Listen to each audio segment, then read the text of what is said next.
ಈ ವೇದಿಕೆ ಮತ್ತು ಈ ಕಾರ್ಯಕ್ರಮಕ್ಕೆ ಈ ಕೆಂಪೇಗೌಡ ಯುವ ವೇದಿಕೆಯವರು ನಾನು ಈ ಜಿಲ್ಲೆ SP ಆಗಿದ್ದಾಗ ಮೊದಲನೇ ಬಾರಿಗೆ ನನಗೆ ಜಿಲ್ಲಾ SP ಆಗಿದ್ದಾಗ ಇಲ್ಲಿ ಕರೆದಿದ್ದರು ಸ್ವಾಮೀಜಿ. ಸೊ ಆಗಲಿಂದ ಇವರು ರೆಗ್ಯುಲರ್ ಮಾಡ್ಕೊಂಡು ಬರ್ತಿದ್ರು. ಲಾಸ್ಟ್ ಟೈಮ್ ಒಂದು ಚೌಲ್ಟ್ರಿಯಲ್ಲಿ ಮಾಡಿದರು.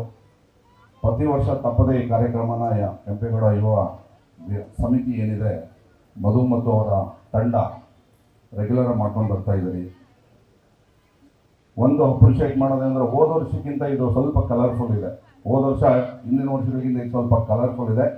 ನಿಮ್ಮೆಲ್ಲರಿಗೂ ಅವ್ರದ್ದೊಂದು ಚಪ್ಪಾಳೆ ಇರಲಿ. ಯಾಕೆ ಅಂತ ಆಮೇಲೆ ಹೇಳ್ತೀನಿ.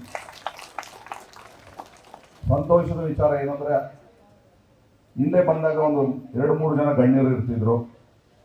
ಆದರೆ ಈ ಸರಿ ವಿಶೇಷತೆ ಏನಂದ್ರೆ ನಮ್ಮ ವಿಶ್ವ ಒಕ್ಕಲಿಗರ ಮಠದ ಸ್ವಾಮೀಜಿ ಕೂಡ ಈ ಕಾರ್ಯಕ್ರಮಕ್ಕೆ ಮುಖ್ಯ ಅತಿಥಿಗಳಾಗಿ ಬಂದಿದ್ದಾರೆ.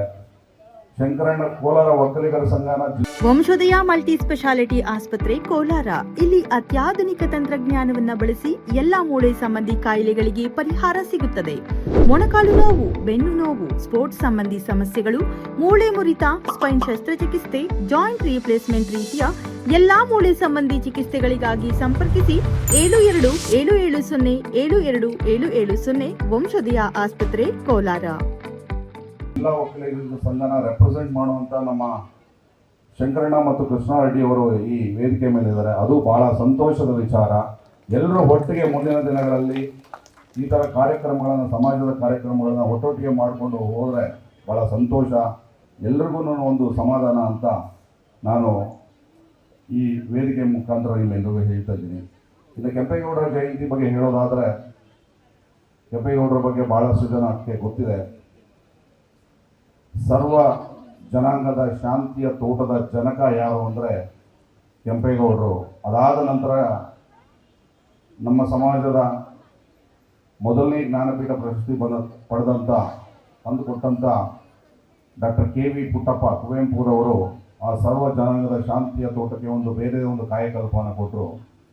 ಸಮಾಜ ಅಂದರೆ ಒಂದೇ ಜಾತಿ, ಒಂದೇ ಧರ್ಮಕ್ಕೆ ಸೀಮಿತ ಆಗಿರೋದಿಲ್ಲ. ಸಮಾಜದಲ್ಲಿ ಎಲ್ಲ ಸಮಾಜದವ್ರನ್ನ ಒಟ್ಟಿಗೆ ಕರ್ಕೊಂಡು ಹೋಗೋದೇ ಸಮಾಜದ ದೇಹ ಅಭಿವೃದ್ಧಿ ಅಂತ ಹೇಳಿ ಆ ಕಾಲಕ್ಕೆ 526ರಲ್ಲಿ ಬೆಂಗಳೂರಿನಲ್ಲಿ ಎಲ್ಲ ಸಮಾಜದವ್ರನ್ನ ಒಳಗೊಂಡಂಥ ಒಂದು ಸಮಾಜವನ್ನು ನಿರ್ಮಾಣದ ಕನಸು ಕಂಡಂಥ ಕೆಂಪೇಗೌಡರ ಜಯಂತಿ.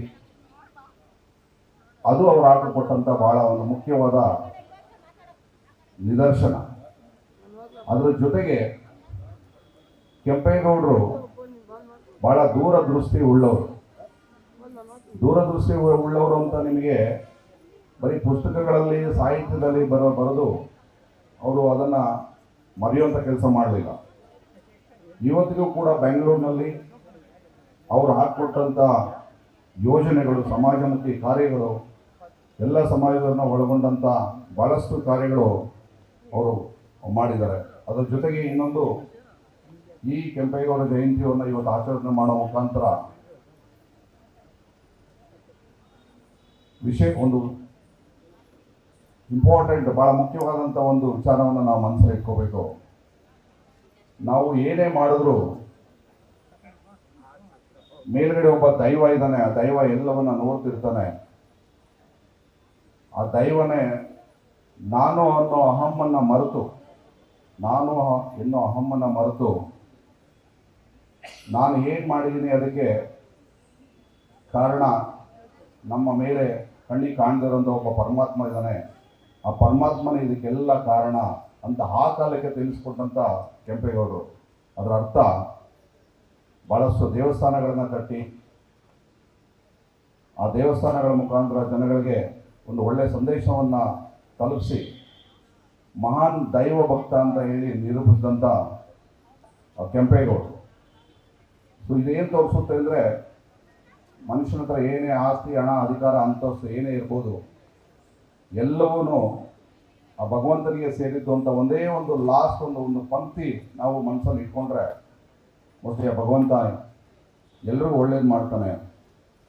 ಅದು ಬಿಟ್ಟು ಎಲ್ಲವೂ ನನ್ನಿಂದ ನಾನೇ ಎಲ್ಲವೂ ಅಂತ ಹೊರಟ್ರೆ ಅದು ಪ್ರಪಂಚ ಉಳಿಯೋದಿಲ್ಲ, ಅದು ಆದಷ್ಟು ಬೇಗನೆ ಅಳಿಸಿ ಹೋಗುತ್ತೆ ಅನ್ನೋದು ಭಾಳಷ್ಟು ನಿದರ್ಶನಗಳಿದ್ದಾವೆ. ಹಾಗಾಗಿ ಕೆಂಪೇಗೌಡರದ್ದು ಇದು ಹೀಗೆ ಹೇಳ್ತಾ ಹೋದರೆ ಭಾಳಷ್ಟು ಹೇಳೋದಕ್ಕೆ ಇದೆ. ಬೆಂಗಳೂರಿನಲ್ಲಿ ಇವತ್ತು ಬಂಡಿ ದೇವರ ಮಾಡ್ತಾ ಇದ್ದಾರೆ. ಸರ್ಕಾರದ ವತಿಯಿಂದ ಬಂಡಿ ದೇವರ ಭಾಳಷ್ಟು ಜನ ಕೇಳಿರಬೇಕು. ಬಂಡಿ ದೇವರ, ಹೊಸದೇವರ ಮತ್ತು ಭೈರವನ ಪೂಜೆ ಭಾಳಷ್ಟು ಇದಕ್ಕೆ ಯುವಕರಿಗೆ ಗೊತ್ತಿದೆಯಲ್ಲ ಗೊತ್ತಿಲ್ಲ, ದೊಡ್ಡವ್ರಿಗಂತೂ ಗೊತ್ತಿರಬೇಕು. ತನ್ನ ಪರಿವಾರ 2000 ವರ್ಷಗಳಿಂದ ಕಷ್ಟದಲ್ಲಿ ಸಿಕ್ಕಾಕೊಂಡಾಗ ಆ ಕಷ್ಟದಿಂದ ಹೊರಗಡೆ ಬರೋದಕ್ಕೆ ತಮಗೆ ಎಲ್ಲ ಪ್ರೀತಿ ಪಾತ್ರವಾದಂಥ ವಸ್ತುಗಳು ಮತ್ತು ಅವರ ಪ್ರೀತಿ ಪಾತ್ರವಾದ ಸಂಸಾರದ ಏನು ಭಾಗಗಳಿದ್ರೆ ಅವರ ಸಂಸಾರ ಏನಿತ್ತು ಅಲ್ಲಿಂದ ಅವರು ಬಿಟ್ಟು ಕೋಲಾರ ಜಿಲ್ಲೆ ದಾಸರ ಹೊಸಟ್ಟಿ ಅಂತ ಒಂದು ಊರಿದೆ, ಮೋಸ್ಟ್ಲಿ ಕೇಳಿದ್ರೆ ಏನೋ ಗೊತ್ತಿಲ್ಲ ನಿಮಗೆ. ನೇರಳೆಕೆರೆ ಇದೆ, ನೇರಳೆಕೆರೆ ದಾಸರ ಹೊಸಟ್ಟಿ ಇದೆ. ಮೊದಲನೇ ಬಾರಿಗೆ ಬಂದು ಅವರನ್ನು ಸೆಟ್ಲ್ ಆಗ್ತಾರೆ. ನೆಕ್ಸ್ಟ್ ಜನರೇಷನ್ ಮುಳುಬಾಗಲು ಹೋಗ್ತಾರೆ, ಮುಳುಬಾಗಲಿಂದ ಹಾವತಿಗೆ ಹೋಗ್ತಾರೆ. ಆ ಎಲ್ಲ ವಸ್ತುಗಳನ್ನ ಒಂದು ವಸ್ತುಗಳನ್ನ ಬಿಡದೆ ತಗೊಂಡು ಬರೋದಕ್ಕೆ ಸಹಾಯಕ್ಕೆ ಕಷ್ಟಕ್ಕೆ ಬಂದಂಥದ್ದು ಆಗಿನ ಕಾಲಕ್ಕೆ ಮರದ ಬಂಡಿ. ಆ ದ್ಯೋತಕವಾಗಿ ಪ್ರತಿ ವರ್ಷ ಅಥವಾ 10 ವರ್ಷಕ್ಕೊಮ್ಮೆ 30 ವರ್ಷಕ್ಕೊಮ್ಮೆ ಆ ಬಂಡಿಗೆ ಪೂಜೆ ಮಾಡಿ ಆ ಬಂಡಿನ ನೆನೆಯುವಂಥದ್ದು ಕೆಂಪೇಗೌಡರ ಪೂರ್ವಜರು ಮಾಡ್ಕೊಂಡು ಬರ್ತಿದ್ರು. ಅದೇ ಬಂಡಿ ದೇವರ ನಾವು ನೀವು ಏನು ಕೇಳ್ತಾ ಇದ್ದೀವಿ, ಆಚರಣೆ ಮಾಡ್ತಾ ಇದ್ದೀವಿ, ಅದೇ ಬಂಡಿ ದೇವರ. ಸೊ ಇದು ಏನು ತೋರಿಸುತ್ತೆ ಅಂದರೆ ಕಷ್ಟದ ಕಾಲಕ್ಕೆ ಯಾರು ಆಗ್ತಾರೆ, ಯಾವ ವಸ್ತು ನಮ್ಮ ಸಹಾಯಕ್ಕೆ ಬರುತ್ತೆ, ಅವನ್ನ ಯಾವುದೇ ಸಂದರ್ಭದಲ್ಲಿ ನಾವು ಮರಿಬಾರದು. ಕೃತಜ್ಞತೆಯ ಪೂರ್ವಕವಾಗಿರಬೇಕು, ಕೃತಜ್ಞತೆಯನ್ನು ತೋರಿಸ್ಬೇಕು ಅನ್ನೋದು ಕೆಂಪೇಗೌಡರ ಪೂರ್ವಜರು ಹಾಕ್ಕೊಟ್ರುವಂಥ ಒಂದು ಪಂಕ್ತಿ. ಸೊ ಅದರ ಸಲುವಾಗಿ ನಾವು ಬಂಡಿ ದೇವರವನ್ನ ಬಂಡಿಯನ್ನು ಇವತ್ತಿಗೂ ಕೂಡ ನಾವು ಪೂಜೆ ಮಾಡ್ಕೊಂಡು ಬರ್ತಾ ಇದ್ವಿ. ಇದು ಭಾಳಷ್ಟು ಯುವಕರಿಗೆ ಗೊತ್ತಿರಲಿಕ್ಕಿಲ್ಲ, ದೊಡ್ಡವ್ರಿಗೆಲ್ಲ ಗೊತ್ತಿರಬೇಕು. ಇನ್ನು ಹೇಳ್ತಾ ಹೋದ್ರೆ ಭಾಳಷ್ಟಿದೆ. ಒಂದು ಅರ್ಧ ದಿವಸ ಆಗ್ಬೋದು ಕೆಂಪೇಗೌಡರು ಅವರ ಇತಿಹಾಸ, ಅವರು ಜೀವನದಲ್ಲಿ ಅಳವಡಿಸ್ಕೊಂಡಂಥ ಸಿದ್ಧಾಂತಗಳು. ಭಾಳಷ್ಟು ಜನ ಬಂದು ಹೋದರು ರಾಜರು ಕರ್ನಾಟಕದಲ್ಲಿ. ಆದರೆ ಕೆಂಪೇಗೌಡರಿಗೆ ಸಲ್ಲುವಂಥ ಒಂದು ಗೌರವಪೂರ್ವಕ ಒಂದು ಭಾವನೆ ಭಾಳಷ್ಟು ಇರೋದಿಲ್ಲ. ಏಕೆಂದರೆ ಅವರು ಎಲ್ಲ ಆ ಥರ ಗುರುತುಗಳನ್ನ ಬಿಟ್ಟು ಹೋಗಿದ್ದಾರೆ. ಎಲ್ಲ ಸಮಾಜದವ್ರನ್ನ ಒಟ್ಟಿಗೆ ಕೂಡಿಸಿ ಬೆಂಗಳೂರಿನಲ್ಲಿ ಯಾರಾದರೂ ನೀವು ಭಾಳ ವರ್ಷಗಳ ಕಾಲ ಉಳ್ಕೊಂಡಿದ್ರೆ ಭಾಳಷ್ಟು ಪೇಟೆಗಳಿದ್ದಾವೆ. ಆ ಪೇಟೆಗಳ ಇತಿಹಾಸ ತಿಳಿತಾ ಹೋದರೆ ನಿಮಗೆ ಒಂಥರ ಅನಿಸೋದು, ಆ ಕಾಲಕ್ಕೆ ಕೆಂಪೇಗೌಡರು ಅಷ್ಟು ದೂರದೃಷ್ಟಿ ಇದ್ರ, ಎಲ್ಲರನ್ನೂ ಜೊತೆಗೆ ಕರ್ಕೊಂಡು ಹೋಗುವಂಥ ಅವರ ಒಂದು ವ್ಯಕ್ತಿತ್ವ ಇತ್ತ. ಸೊ ಹಾಗಾಗಿ ಇವತ್ತು ಕೆಂಪೇಗೌಡ ಜಯಂತಿಯನ್ನು ಆಚರಿಸ್ತಾ ಇದ್ದೀವಿ. ಕೆಂಪೇಗೌಡ ಈ ಸಂದರ್ಭದಲ್ಲಿ ಅವ್ರು ಏನು ಜೀವನದಲ್ಲಿ ಅಳವಡಿಸ್ಕೊಂಡಿದ್ರು ಆ ಒಂದು ನೀತಿ ನಿಯಮಗಳನ್ನು ನಾವು ಕೂಡ ಮೈಗೂಡಿಸ್ಕೊಂಡ್ರೆ ಒಂದು ಸಮಾಜಕ್ಕೆ ಮಾದರಿ ಆಗ್ಬೋದು, ಯುವಕರು ಮಾದರಿ ಆಗ್ಬೋದು ಅಂತ ಹೇಳ್ತಾ 27ನೇ ತಾರೀಕು ಕೋಲಾರ ಒಕ್ಕಲಿಗರ ಸಂಘ ಕೆ.ವಿ. ಶಂಕರಣ್ಣ ಮತ್ತು ಅವರ ತಂಡದಿಂದ ಭಾಳ ವಿಜೃಂಭಣೆಯಿಂದ 27ನೇ ತಾರೀಕು ಕೆಂಪೇಗೌಡ ಜಯಂತಿಯನ್ನು ಅದೇ ದಿವಸ ಆಚರಣೆ ಮಾಡ್ತಾ ಇದ್ದಾರೆ. ಇವತ್ತು ಯಾರ್ಯಾರು ಬಂದಿದ್ರು ಇಲ್ಲಿ ಎಲ್ಲರೂ ಬಂದು ಅವರ ಮತ್ತು ಈ ಸಂದರ್ಭದಲ್ಲಿ ಭಾಳಷ್ಟು ಜನ ಗೊತ್ತಿದೆಯೋ ಗೊತ್ತಿಲ್ಲ, ಶಂಕರಣ್ಣವರ ನೇತೃತ್ವದಲ್ಲಿ ಕೋಲಾರದಲ್ಲಿ ಒಂದು ಕೆಂಪೇಗೌಡ ಮಾಲ್ ಅಂತ ಕನ್ಸ್ಟ್ರಕ್ಷನ್ ನಡೀತಾ ಇದೆ. ಭಾಳ ದೊಡ್ಡ ಮಾಲ್. ಮೋಸ್ಟ್ಲಿ ಕೋಲಾರ ಇತಿಹಾಸದಲ್ಲಿ ಯಾವುದಾರ ಒಂದು ಸಮಾಜದ ಅಷ್ಟು ಬಿಲ್ಡಿಂಗ್ ನಡೀತಾ ಇದೆ 1 ಎಕರಲ್ಲಿ ಅಂದರೆ ಭಾಳಷ್ಟು ದೊಡ್ಡ ಒಂದು ಮಾಲ್ ಕನ್ಸ್ಟ್ರಕ್ಷನ್ ನಡೀತಾ ಇದೆ. ಭಾಳ ಕಷ್ಟಪಡ್ತಾ ಇದ್ದಾರೆ ಅವರು. ಒಂದೇ ಒಂದು ರೂಪಾಯಿ ಅಕೌಂಟಲ್ಲಿ ಇಲ್ಲದೆ ಧೈರ್ಯ ಮಾಡಿ ಅಡಿಪಾಯ ಹಾಕಿ ಇವತ್ತು ಒಂದು ಫ್ಲೋರ್ ಬಂದಿದೆ, ಭಾಳ ಚೆನ್ನಾಗಿ ಬರ್ತಾ ಇದೆ. ಅದರಿಂದ ಬರುವಂಥ ಒಂದು ಬಾಡಿಗೆ ಏನಿದೆ ಮುಂದಿನ ದಿನಗಳಲ್ಲಿ ಸಮಾಜದ ಅರ್ಹ ವಿದ್ಯಾರ್ಥಿನಿಯರಿಗೆ